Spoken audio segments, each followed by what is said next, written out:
And both Chairman Culberson and Ranking Member Price on a strong bipartisan bill. But let me especially recognize their leadership for adding language to this legislation to protect our most vulnerable constituents, our children. This language that I refer to will effectively fence off $20 million in funds for child exploitation investigations and forensics within Immigrations and Customs Enforcement Child Exploitation Investigation Unit at the Department of Homeland Security. Mr. Speaker, there is no question that our children need our support now more than ever. With the proliferation of the Internet and wireless technology, the spread of child pornography online must be addressed now. We don't have a moment or an opportunity to waste. The Department of Justice estimates that at any moment there are more than 1 million pornographic images of children on the Internet. Think about that, 1 million, with an additional 200 images being posted every day. And more than 1/3 of the world's pedophiles involved in organized pornography rings worldwide live in the United States. The Internet allows these images to be disseminated indefinitely, victimizing that child again and again with each click of the mouse. Because let's not forget that these aren't just heinous images. They are crime scene photos. Every face in those photographs is the face of a child who needs our support in order to escape a living hell of constant abuse and exploitation. Since the 1970s, before we even had a federal child pornography statute, ICE, which was then called the U.S. Customs Service, was a leader in the fight to protect our children. That is still true today.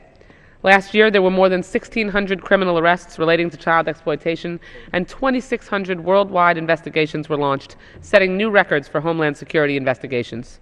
Already this year, there have been 1,382 criminal arrests relating to child exploitation. Their efforts are second to none, and I know they will continue to put these resources to good use.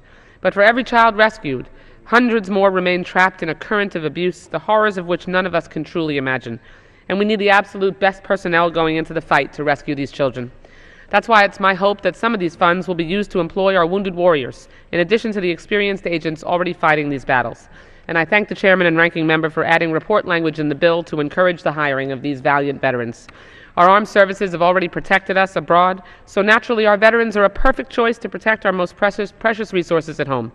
In fact, retired Army Master Sergeant Rich Robertson is already fighting child exploitation at the ICE field office in Tennessee. In his words, who better to hunt child predators than someone who's already hunted men? I'm enthusiastic about this initiative because I know that the immense skills and motivation of our returning servicemen and women the skills that they possess could be the key to our most successful affront on child exploitation yet. Child predators won't stand a chance. By harnessing the abilities of our wounded warriors, we not only ensure that their skills, dedication, and drive are put to good use back at home, we give them the most dignified thank you of all, a job that truly makes a difference. Mr. Speaker, let me be clear.